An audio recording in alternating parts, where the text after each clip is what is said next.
व्यासपीठावर उपस्थित एरंडोल पारोळा नगरीचे लोकप्रिय कार्यसम्राट, सर्वांच्या मनात घर करून बसलेले आमदार श्री अमोलजी पाटील सर, आजच्या माझ्या सेवापूर्ती सोहळ्यासाठी उपस्थित असलेले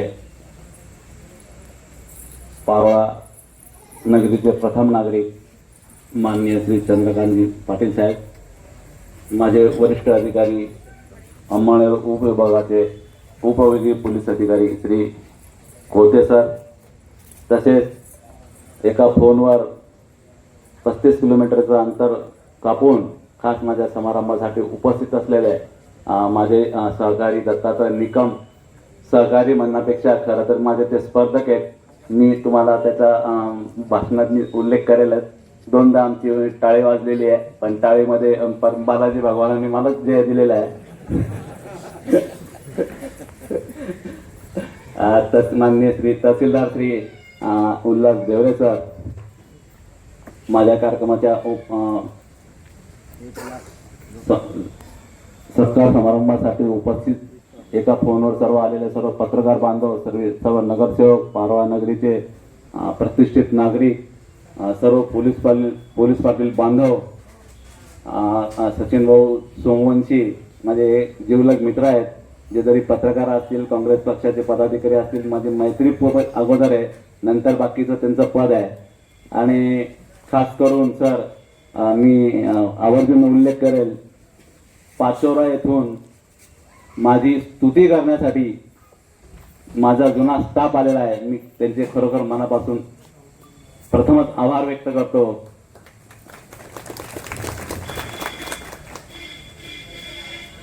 आतापर्यंत जेवढे वक्त्यांनी बोललेले आहे ते माझ्या कार्यशैलीबद्दल, माझ्या कार्यकर्तृत्वाबद्दल, माझ्या वैयक्तिक आयुष्याबद्दल बोललेलं आहे. तर मी पुन्हा तेच रिपीट करणार नाही.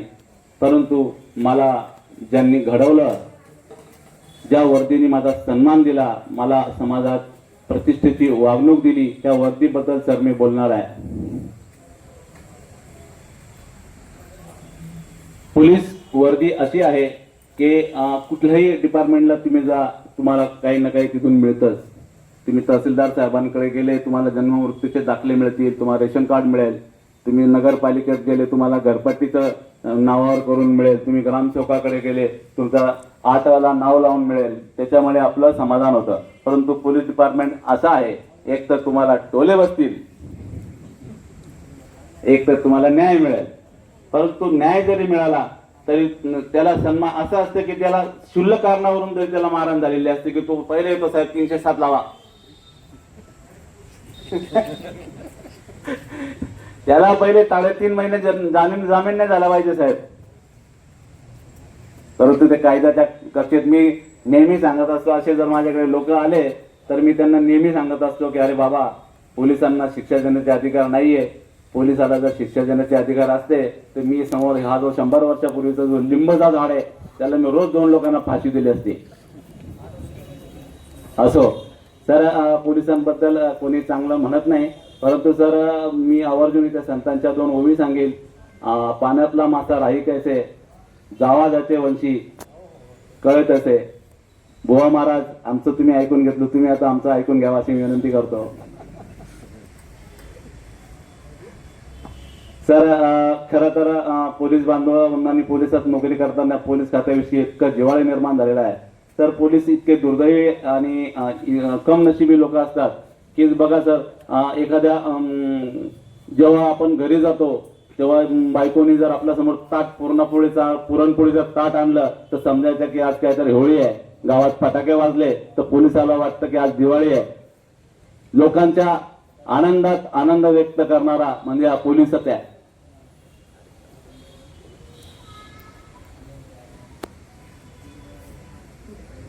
आमचे तुम्ही जर बघा, जाण्याचा प्रसंग तुम्हाला घडून आहे, परंतु तुम्ही नेटवर जर सर्च केला, प्रत्येक तुरुंगात सेवानिवृत्त आयजी आहेत आमच्या नरवडे साहेब. नरवडे साहेबांची पोलिसांविषयी एक सुंदरशी कविता आहे.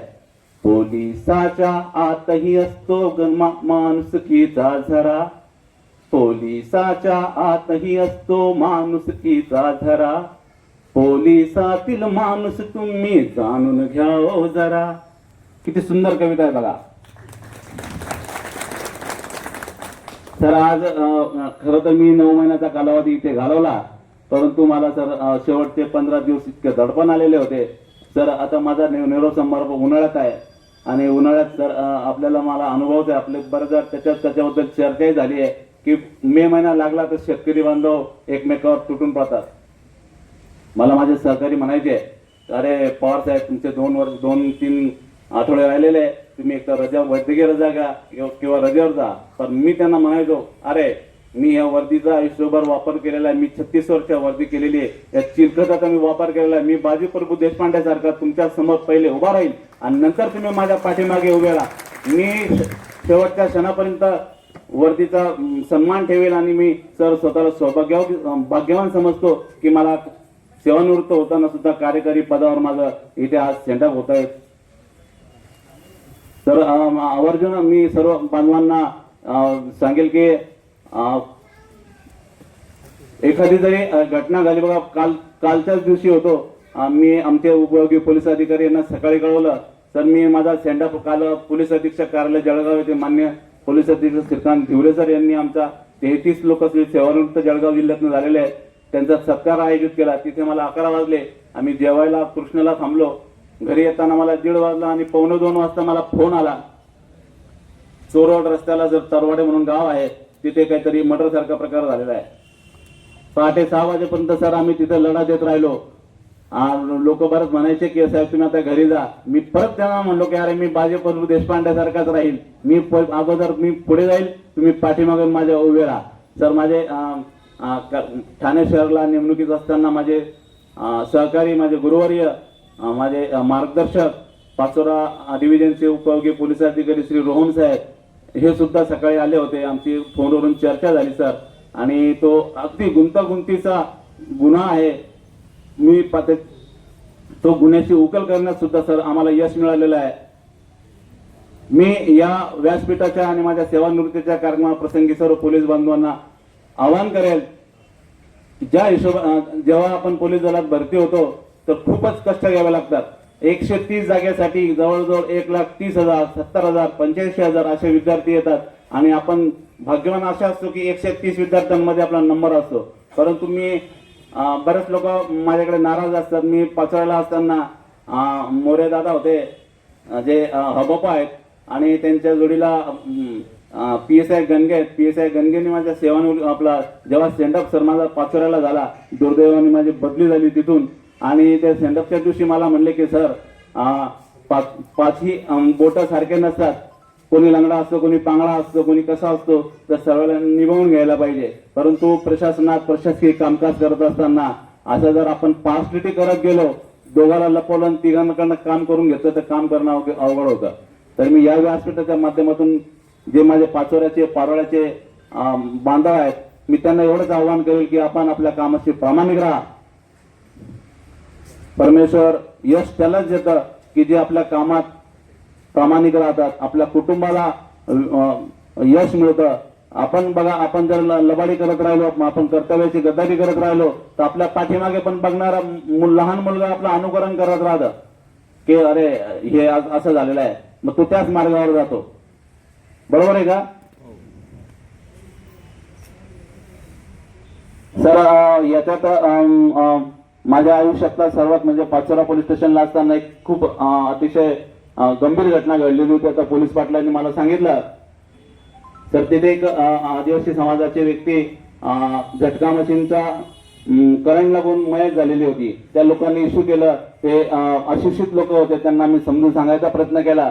सर मी माझी सवय आहे की मी जोपर्यंत घटनास्थळी जात नाही, गुन्ह्याच्या एखाद्या घटनास्थळी जात नाही तर माझं ते समाधान होत नाही. जोपर्यंत आपण घटनास्थळी जात नाही तोपर्यंत आपलं कामाचं त्याला लिंक बसत नाही. मी त्या खडकदळाला गेलो, तिथे ते 100 ते 125 आदिवासी समाज बांधव ते एका पोलीस पाटलावर तुटून पडलेले होते.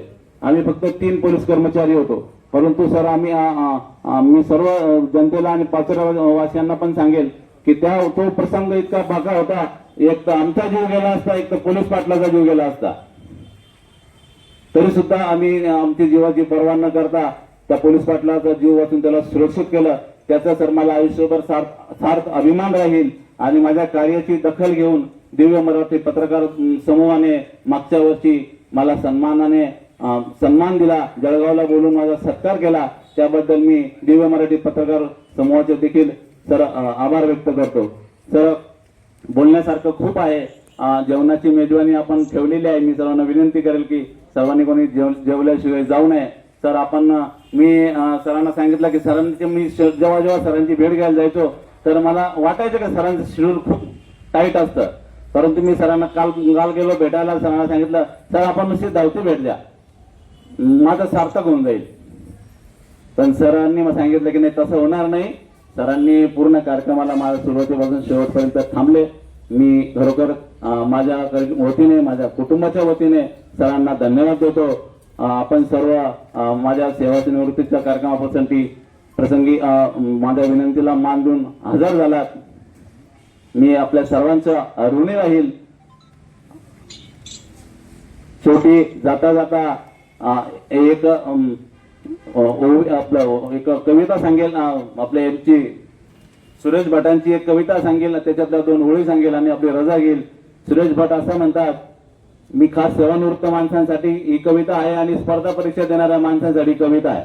जेव्हा तो स्पर्धा परीक्षेतला माणूस गटांगळा खातो, पहिल्या स्पर्धेत त्याला यश मिळत नाही, दुसऱ्यात यश मिळत नाही, तिसऱ्यात यश मिळत नाही, तसंच ते सेवानिवृत्त माणसाचं पण तसंच आहे. जाताना मनोबल ढासळू नये म्हणून ती सुरेश भटांची कविता अगदी तंतोतंत त्याला जुळते. सुरेश भट असं म्हणतात, विझलो जरी आज मी हा माझा अंत नाही, विझलो जरी आज मी हा माझा अंत नाही, पेटून उठेन उद्या नव्याने हे सामर्थ्य नाशवंत नाही.